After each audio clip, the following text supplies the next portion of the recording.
Hola, ¿qué tal? Espero que todos estén muy bien. En este tutorial terminaremos el futuro en voz pasiva. Recuerden que quedó pendiente la transición interrogativa en el tutorial anterior. Sin más preámbulos, empecemos con la transición interrogativa del futuro en voz pasiva. En la lección 36 vimos que la conversión de voz activa a voz pasiva se hace en 3 pasos. La frase en voz activa que vamos a transformar es la siguiente: el gobierno les negará permiso a las constructoras. Esta frase en voz activa tiene la particularidad de incluir 2 action recipients. Este tema ya lo habíamos visto en la lección 26. Estas frases tienen la lógica de hacerle algo a alguien o de hacerle a alguien algo. Los 2 action recipients se conocen como objeto directo y objeto indirecto. El objeto directo, identificado con las siglas OD, es el algo, la cosa afectada por la acción. Y el objeto indirecto, identificado con las siglas OI, es la persona, el alguien afectado por la acción. En los 2 anteriores tutoriales de la voz pasiva en presente y en pasado, vimos que el primer paso de la conversión de voz activa a voz pasiva es el intercambio de posiciones del sujeto y el objeto. Como esta frase tiene 2 objetos diferentes, 2 action recipients, se pueden formar en inglés 2 voces pasivas, con 2 sujetos diferentes. El primer sujeto pasivo sería el objeto directo y el segundo sujeto pasivo sería el objeto indirecto. La voz pasiva directa existe tanto en inglés como en español, pero la voz pasiva indirecta no existe en español, solamente existe en inglés. Esto implica que las traducciones literales de las voces pasivas indirectas del inglés al español van a sonar mal. Recuerden que el café o marrón es el color con el que identificamos a los objetos o action recipients. Finalmente, con los reposicionamientos que vemos en pantalla, cumplimos con el primer paso de la conversión. El segundo paso consiste en reemplazar el verbo conjugado con la estructura verbal correspondiente a la voz pasiva. El verbo conjugado de la voz activa es negará.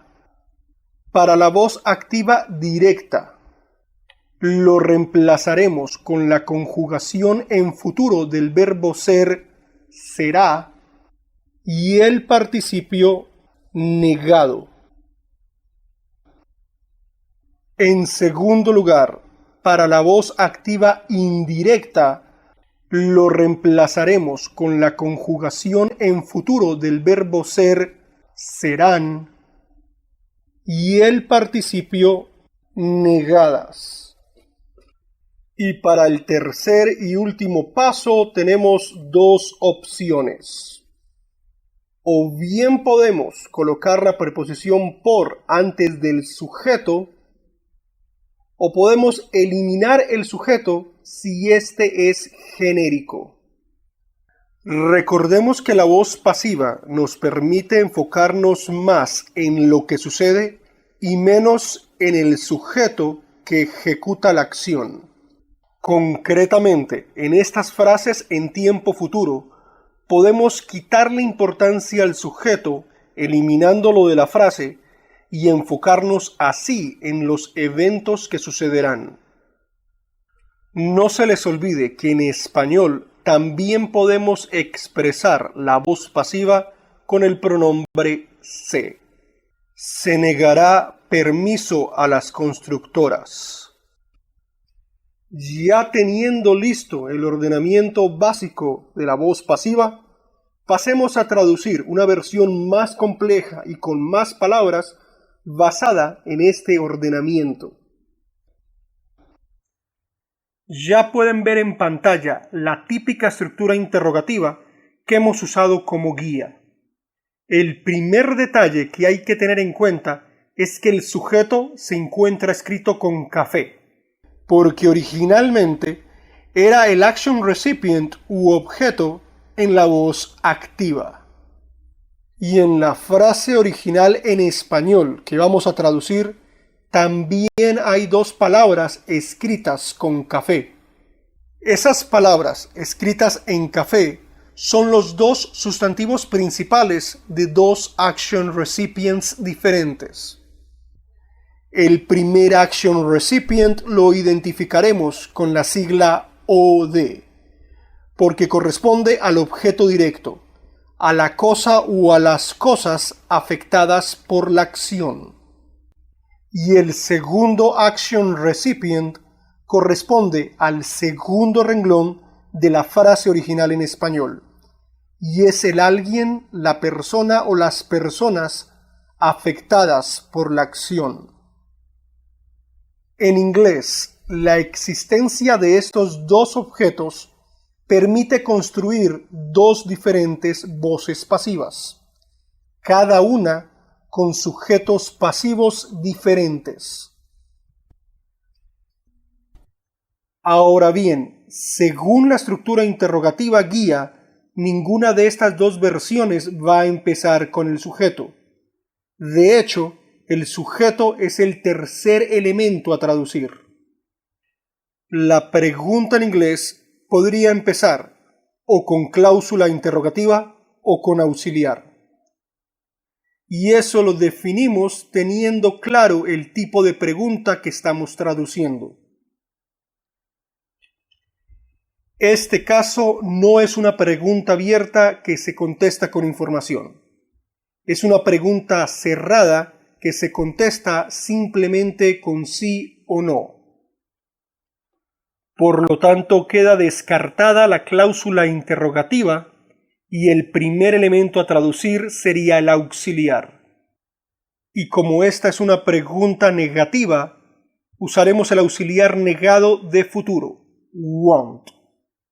Según la estructura interrogativa guía, el siguiente elemento a traducir sería el sujeto, o mejor dicho, los dos sujetos pasivos.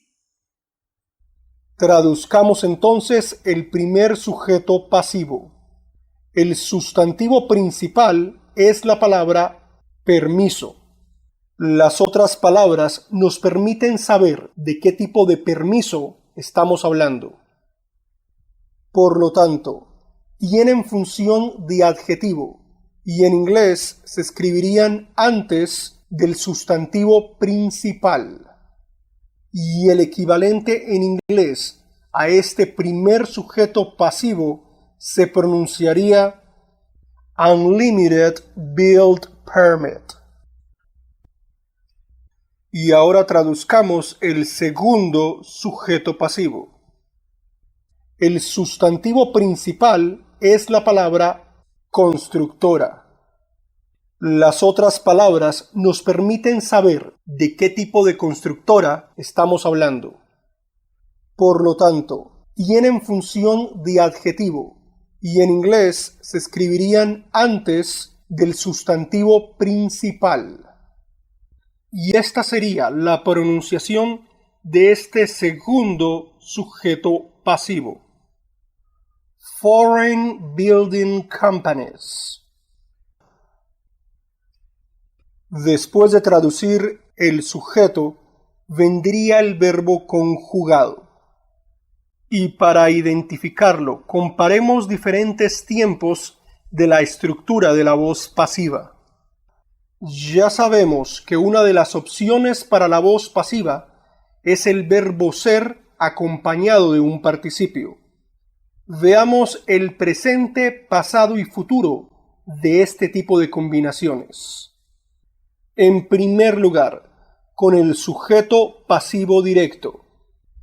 El permiso es, fue y será negado. En segundo lugar, con el sujeto pasivo indirecto. Las constructoras son, fueron y serán negadas. Con esto comprobamos que los participios no son los verbos conjugados. El verbo conjugado, tanto en inglés como en español, es el verbo ser. Y como en la traducción en inglés ya hemos usado un auxiliar, en inglés este verbo iría en infinitivo sin to, be. Como ustedes ya lo saben, todas las palabras pendientes después de traducir el verbo son complementos. Y ambas versiones de la voz pasiva en inglés tienen dos complementos. El primer complemento es el participio, cuyo equivalente en inglés es denied. El segundo complemento es el action recipient que todavía esté pendiente, que no haya sido usado como sujeto en la traducción. Es decir, para la primera versión de la voz pasiva en inglés, el segundo complemento será el objeto indirecto, to foreign building companies. Y para la segunda versión de voz pasiva en inglés, el segundo complemento será el objeto directo, unlimited build permit. Además de las diferencias obvias de las posiciones de sujetos y objetos, estas dos versiones de la voz pasiva en inglés tienen otra pequeña diferencia, y es que la preposición to solamente se usa en la versión pasiva que tenga como complemento el objeto indirecto. Ya escrita en inglés, la combinación verbal be denied, podríamos chulear en español la expresión correspondiente a la voz pasiva, es decir, se negará. La única palabra de la frase original en español que no va a ser traducida al inglés es el pronombre les. Si ustedes recuerdan bien, este pronombre se encuentra subrayado con café o marrón en sus cuadros de colores. En el contexto de la frase en español, este pronombre sirve para reforzar al objeto indirecto, a la persona o personas afectadas por la acción. Pero este refuerzo es redundante y no ofrece información nueva. En inglés, este tipo de refuerzos no es necesario. Y por esta razón no vamos a encontrar en la versión en inglés ningún equivalente a este pronombre. Para quienes quieran repasar este tema, les recomiendo ver la segunda parte de la lección 26. Obviamente, estas dos versiones de la voz pasiva también pueden funcionar en los otros tiempos gramaticales, pasado, presente y condicional. Para llevar estas frases a tiempo condicional solamente hay que cambiar los auxiliares will y won't por would y wouldn't. Y para llevar estas frases a pasado y presente hay que tener en cuenta más detalles. En presente diríamos: Isn't the permit denied? Aren't the companies denied? Y en pasado diríamos: Wasn't the permit denied? Weren't the companies denied? Recuerden que estas conjugaciones en azul y en rojo están afectadas por la quinta regla, es decir, no necesitan el uso de auxiliar. Y además de eso, varían dependiendo si el sujeto pasivo es singular o plural. Y finalmente, para terminar, la pronunciación completa de las frases en inglés. Con el sujeto pasivo directo. Won't unlimited build permit be denied to foreign building companies? Con el sujeto pasivo indirecto. Won't foreign building companies be denied unlimited building permit? Y así hemos llegado al final de otra lección gramatical. El próximo tutorial ya se encuentra disponible en mi canal de YouTube. Gracias por su atención y los espero en el próximo video.